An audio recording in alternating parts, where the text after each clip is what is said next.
Welcome, everybody. This is the Rotary E-Club of Silicon Valley, and every week we bring you the stories of people who are making life better for others locally, globally, and digitally.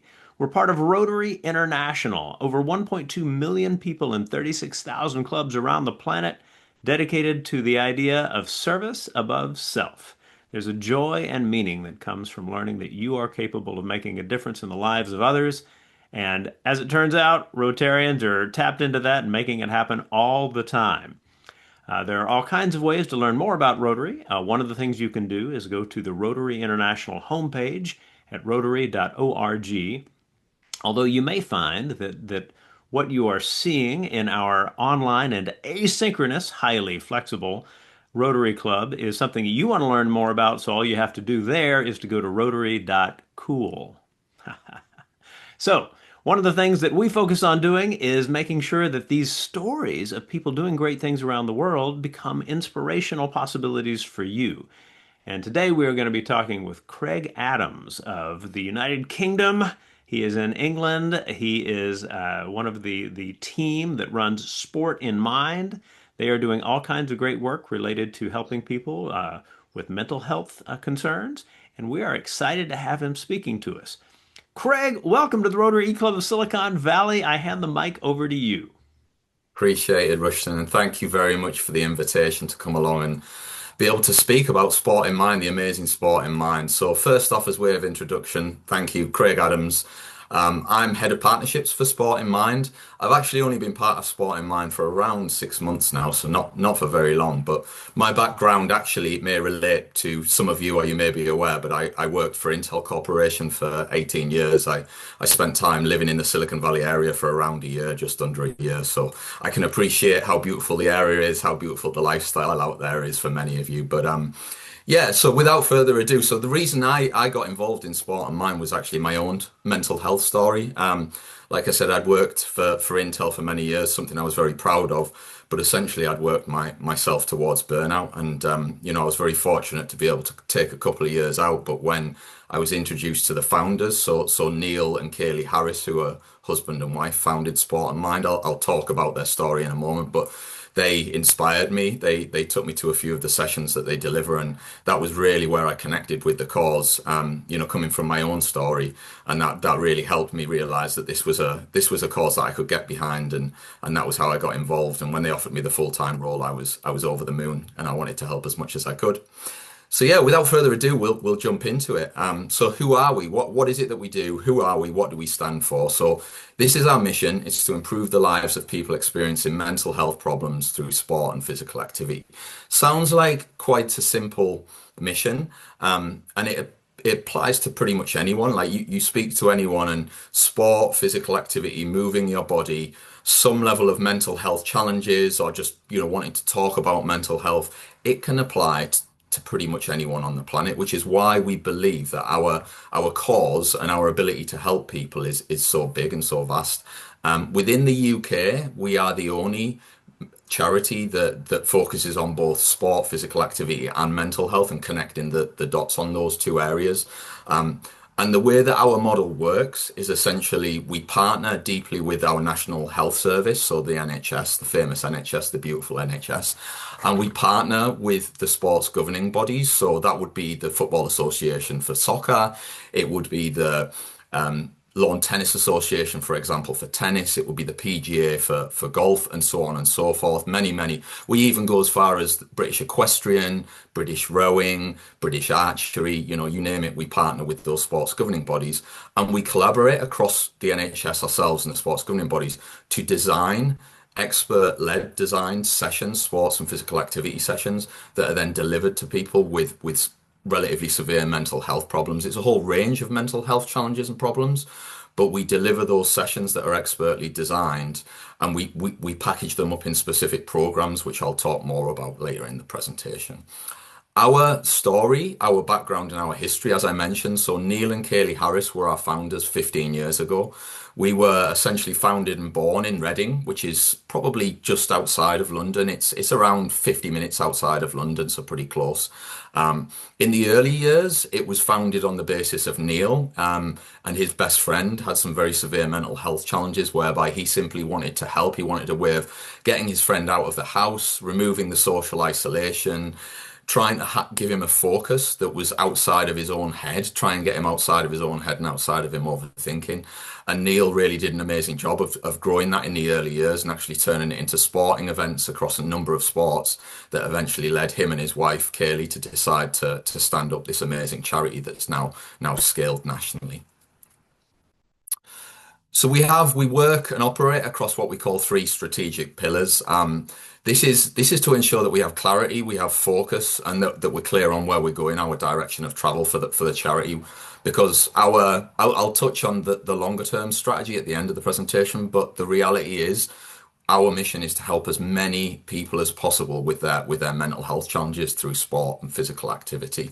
The three areas are inspire, educate, and influence. So inspire, as I mentioned, is to inspire as many people to move their bodies and make the connection between physical activity, moving their body, and their mental health. There is a ton of research out there, science-based research that shows very clearly if we move our bodies, certain chemicals are released. There are certain bodily functions that mean we feel better.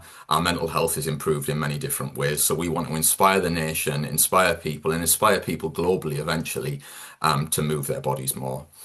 We also want to educate, and that is it's not only is it educate directly, but it's also make sure that we work with the powers that be around our university systems, our college systems, and our schooling systems, and we embed the correct materials and education into the curricula throughout the nation so that people have access. And we want to ensure that it's not access just for the few, it's not access for just the private schools, but it's access for across the board, private and national and state schools as well.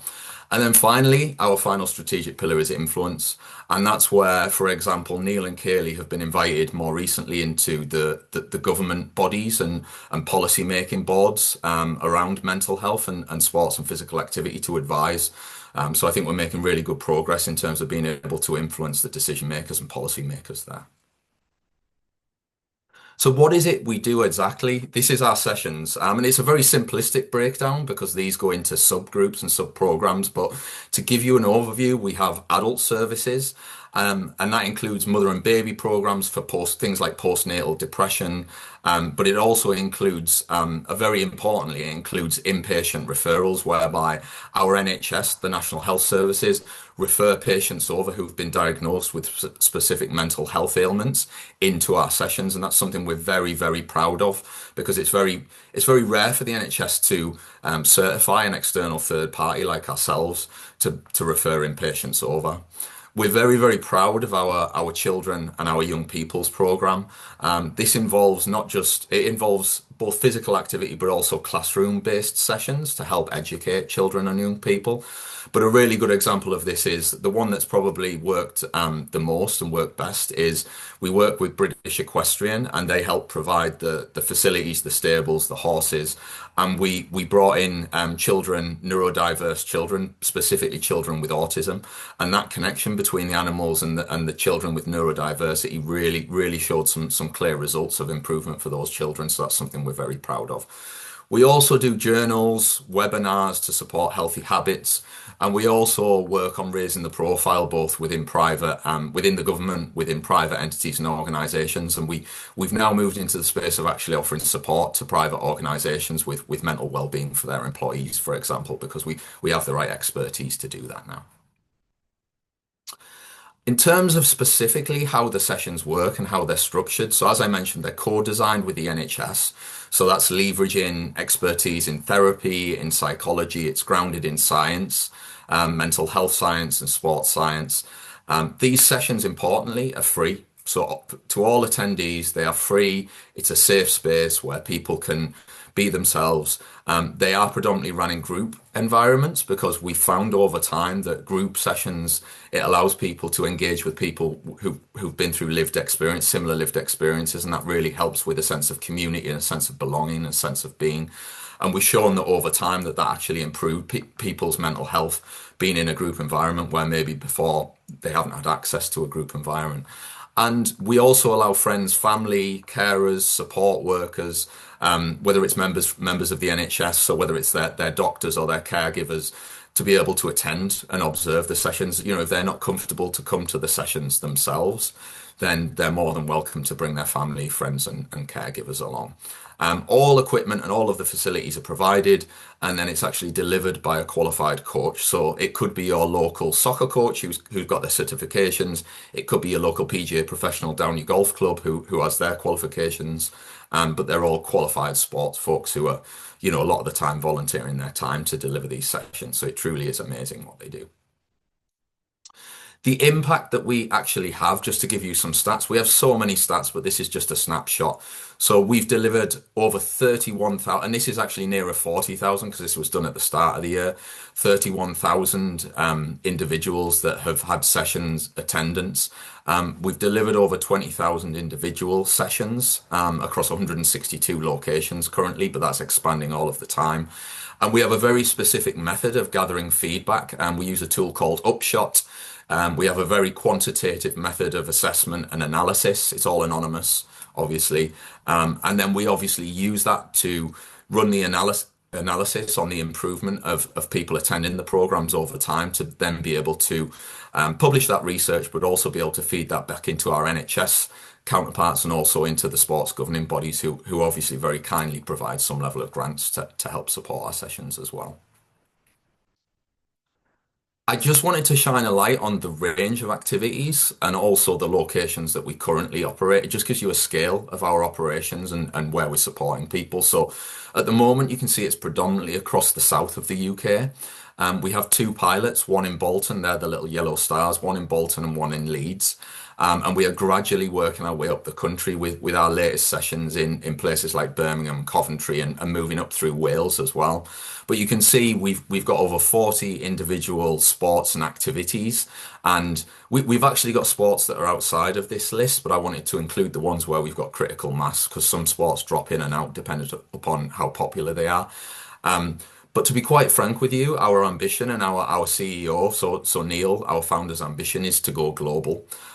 Because we genuinely believe that A, we have the demand, people need our help everywhere, but B, that the model that we've developed in partnership with the experts at the NHS and at the sports governing bodies, it is sustainable, and it's a consistent model that can be essentially picked up and dropped anywhere that we can have the facilities, the equipment, and some support of local partners within the community. We genuinely believe that, so that's something else that we have ambitions for to move into other countries. And then finally, I'm not going to go through our long-term strategy in detail. I put it on the slide so that folks could actually spend some time on it themselves. You can see in the top right, I've left a link to this strategy report, but also our impact report that we do on a yearly basis that goes into much more detail about our participants and about the feedback over time and how it improves their mental health. But this just shows and it just illustrates that we're in it for the long game. This isn't a couple of years that we're going to grow and we're going to support everybody's mental health. It's going to be multi-decade that it takes to support the nation and then eventually support people in other countries and other areas of the globe. But with that, I recognise it would be nice to give some time to folks for Q&A. So I'll hand back over to Rushton. Thank you very much. Wonderful, Craig. Thank you very much. I'll have you stop sharing your screen there just long enough for us to be able to introduce the group. We've got a couple of members of our club who are joining the recording today, and I'll have you smile and wave at the camera when I call your name. And so, in Southern California, on Catalina Island, is Ernie. And in the UK is one of our newest members, Steve. And so, Steve, Ernie, thank you both for joining us. My name's Rushton. I'm in San Jose, California. I'll start the questions. Craig, man, lots of cool things to work with here. One of the first things that comes to mind for me is the topic you were covering at the end about the idea of going global. What are some of the primary challenges for Sport and Mind for thinking in terms of expanding to other countries? It's a great question. So I would say that the most important part is as I mentioned, we have a model in terms of our session delivery that we believe can be replicated basically anywhere on the planet in terms of the delivery mechanism itself. The nuance to that is what would probably create the most challenges in terms of having to plan up to that and to work through it, and that would be things like the safeguarding, because every country. So, for example, with regards to our coaches. Anyone that's supporting the delivery of our sessions has to go through a certain set of qualifications, certifications, and safeguarding checks. Now they are slightly different per country, but we're aware of those, and we would have to work through that. But I don't think it wouldn't be a showstopper. In terms of additionally, I think support from local communities is what helps us really deliver our sessions and also get to critical mass for each of the sessions, because a lot of the people who attend are referred up through community centres or health centres in their local regions and areas, and they get developed and nurtured through the network that we've developed over the years. So I think having partners and supporters within the local communities of where we were going to pilot some of these sessions would be critical as well. That makes sense. There are certainly people on the ground in these different places who might well have the answers to some of the questions about, what are the processes for making sure that you're protecting children and things like this. But what about funding? Like, what kind of funding do people need to have, be thinking about in order to think about launching something like this? Or is it mostly just a philosophy for how to approach some of these issues? No, it is the funding. I wasn't going to dive straight into that, but I appreciate you asking me the question because it is being a not for profit, every single pound and penny and dollar eventually that we make, it gets put straight back into the delivery of our sessions, expanding the programs we have, the selection of sports, the facilities, the equipment, and some of the coaches who we do keep on retainer, some of them, so because they are professionally qualified coaches, right? And in order to expand nationally and eventually into other countries, we require fundraising, we require donations, we require expertise that can support our growth. We require equipment donations. Require people who have access to facilities to donate the time and the use of those facilities. So absolutely everything, every little bit of help that we can get, whether it's expertise, whether it's donations in kind, whether it's running races in support of Sport in Mind or whatever it is that you're into, that would be a huge help. And to answer your question directly, to give a scale on it, it costs roughly £2,500 a year to run one of our adult sessions. So those adult sessions can normally cater for up to around 15 people per session, although they're normally probably more like 8 or 10 people. But it costs roughly £2,500 per year to run one of those sessions. And one of those sessions would meet how often during the year? It's weekly mostly. It depends on the part of the country, but most of them would be weekly. There might be some breaks during the summer. We take a few weeks off, but it's predominantly weekly. Well, I think something in the range of 50 times a year and 15 participants makes 2,500 pounds an easy an easy choice in terms of a return on investment. So one question that comes to mind for me with this is, as you encounter different people who are dealing with challenges in one way or another, how do you work with your coaches so that they know when to refer a particular person to a different health professional? It's a really good question. So all of the sports coaches that we bring on board go through a very specific training program that we deliver. Depending on the program that they're going to deliver, obviously it's slightly different for the youth and children's programs versus for the adult programs, for example, and it's very different for the postnatal program, for example. But they still go through, like I said, they go through very specific safeguarding checks, and then they go through training on how to deliver the program, but also how to engage the participants and how to recognize maybe some signs and some indications that if it's not working for them, or if they maybe need some extra help outside of the sessions, how can they signpost? So specifically, where should they be going and where should they be referring people to? But predominantly, these folks are coming in from the NHS, so they're either coming in through the NHS through local community centres and health centres that are associated to the NHS, or they're coming in directly through referred from the National Health Service themselves. So they do have that support in the background, and they can always be referred back over to their experts within the NHS as well. That makes sense. So, in the theme of your presentation and your answers just now, is the power of partnerships. There are many different organizations who do a lot of different things well, but what is the framework by which they might be able to get people into the right space? I was struck by your inclusion of the story about your work with the equestrian organizations and the power that that has for neurodivergent children to have that chance to be on a horse and to experience different things. I've seen some wonderful programs here in the United States that work along those lines. But with sport in mind, you're creating that system by which these different partners are talking to each other in a different and seemingly quite constructive way. Can you speak a little bit about how the partners are beginning to find value in what's happening with sport in mind?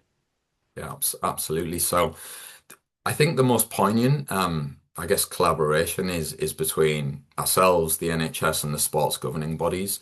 And that was a really good example that you pulled up because we essentially built the relationship with British Equestrian, essentially by reaching out to them, talk similar to this, talking about what our ambitions are, what we do, what the delivery mechanism is, what the cause is, who we're helping.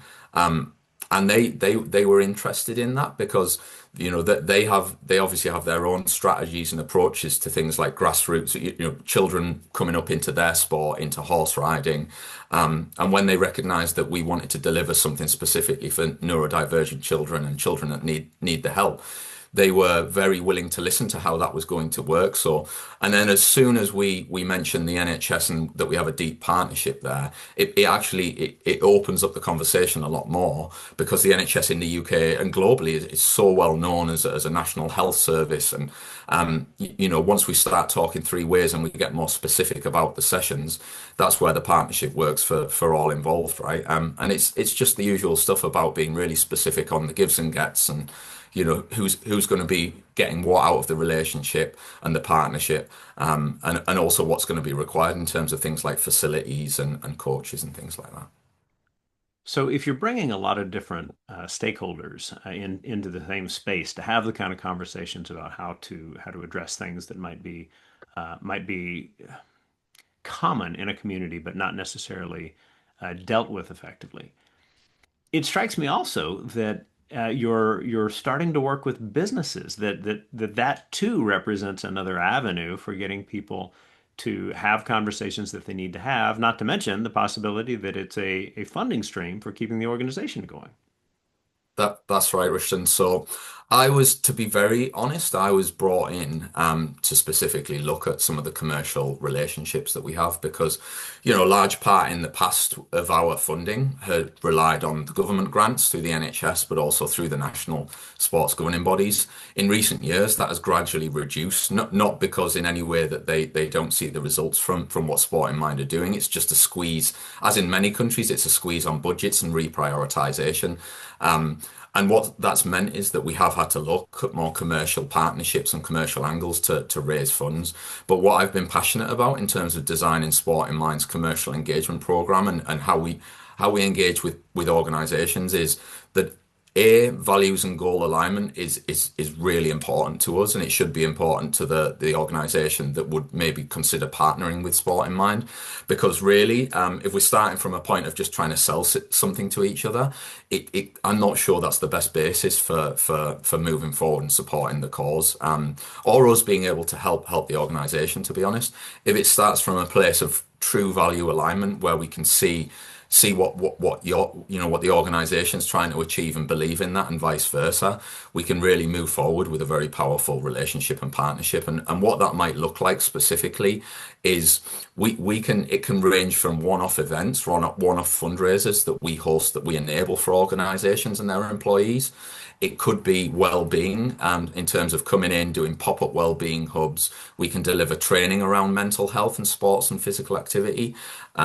We can come in and also support, sports events and things like that during the summer months.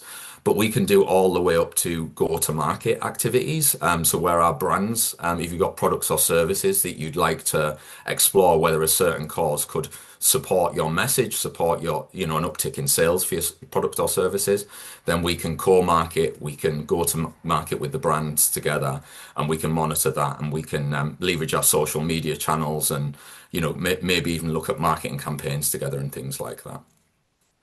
So that strikes me that I should remind those who are watching the video or listening to the podcast that we have links to the organization that are on the page where you found this, including a video that is, I think, a wonderful way of looking at the idea of marketing an idea. And so I was particularly impressed with that 2-minute video. So if you haven't watched it, please do. Coming back to your personal story and this idea of working effectively with businesses, you spent a lot of time in the tech industry, a year here in Silicon Valley, and you experienced burnout.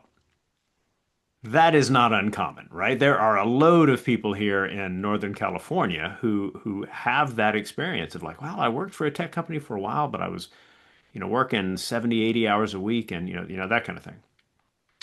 I would think this is actually a pretty good space to be looking at global expansion. Have you had conversations with contacts from tech companies that are looking at this question in ways that might speak to the approach that Sport and Mind takes?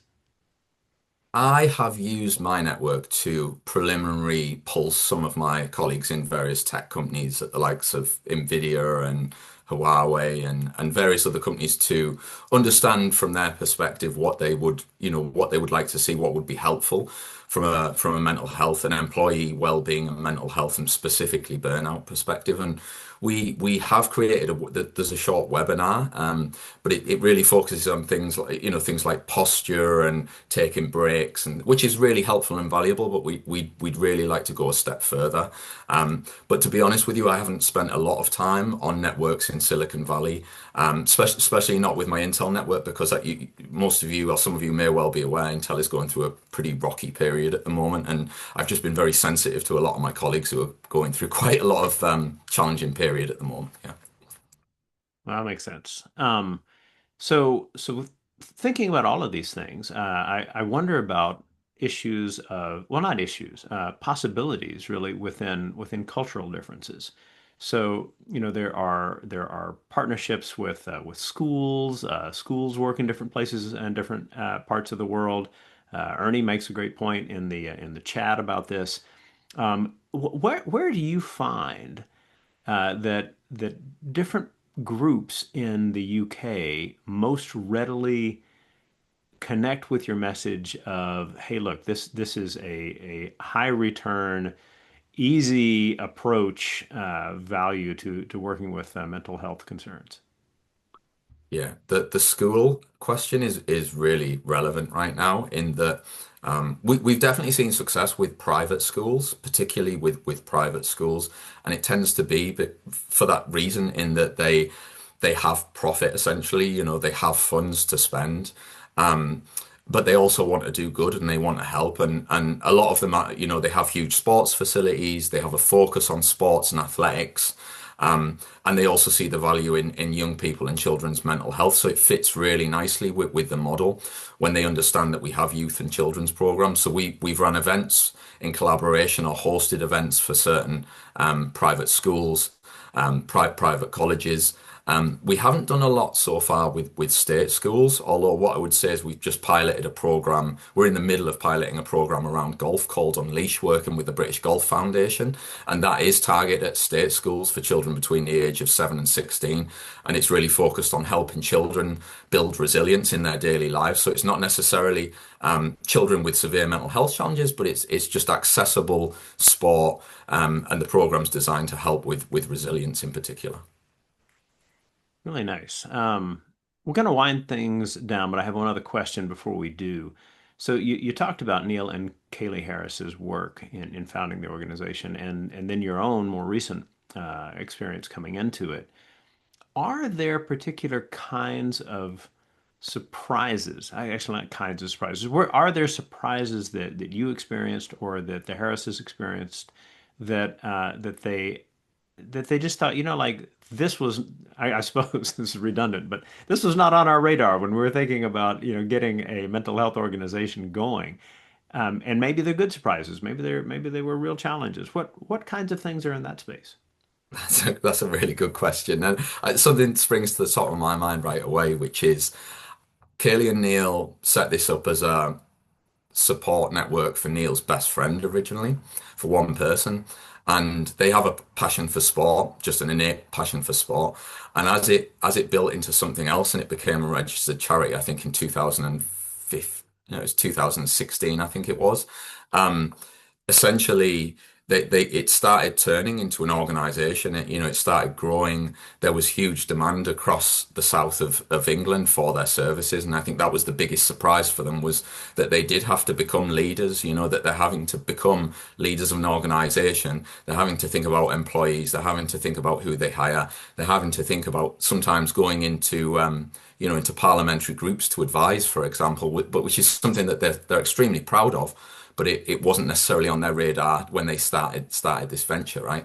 And I think as we grow, I think that the next element, not of surprise, they knew it was coming, but it's maybe not within their original comfort zone, but it's becoming part of their comfort zone, is the commercial element, the need to engage commercial organizations and to find common value streams so that we can maybe raise more funds to help more people, quite simply. But we're very, very privileged in that we have a great board of trustees who helps guide us.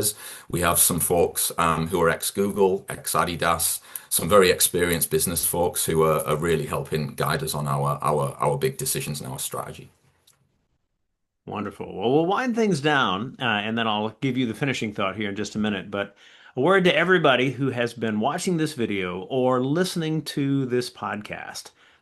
Our organization is very much about helping you find inspiration and excitement that comes from being someone who helps others. That thing we talked about at the very beginning of service above self and the joy and meaning that comes from being a resource for improving your community is something that I think everyone should consider in thinking about their own happiness and, as Dr. Oishi, put it, psychological richness, right?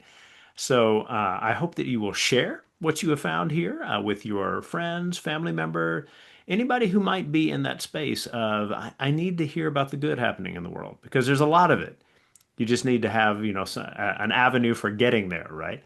So please share our YouTube channel, share our podcast episodes and series, and come back to Rotary.cool and find out who we've been talking to recently because we thrive on the kinds of conversations so that we get a chance to experience here. As we always like to do, we hand it back to our speaker for the final word. Craig, what would you like for people to have in mind as they finish up this recording? Firstly, just a big thank you for engaging, for listening, and for inviting Sport in Mind along. All I would ask is that if you feel that you have anything to give, if you connect with the cause personally and you feel that you would like to give, and that could be skills, it could be expertise, it could be funding donations, or it could be fundraising, it could be any of the above. But if you want to connect, then please do reach out to me directly. You can find the contact details on the website as well if you want to connect centrally to Sport in Mind. But I would just encourage you all to take a look and connect with the cause. Well, thank you, Craig. Thank you, everyone, and we will see you next week.